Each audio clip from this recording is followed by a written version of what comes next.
This is how I create realistic water reflections inside After Effects. Got my image on the timeline, gonna go up to the rectangle tool and draw a mask where the land meets the water. Then I'm gonna select it, Command D to duplicate, then go Layer, Transform, Flip Vertical. Press P on my keyboard to reposition it, connect where the two landscapes meet, and then apply Turbulence Displace to the bottom one.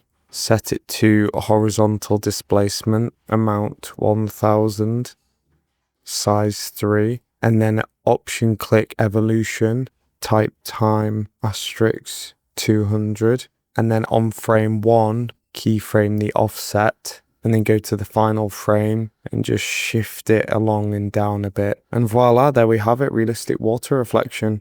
If you found this tutorial helpful, then subscribe to Astrella for daily After Effects.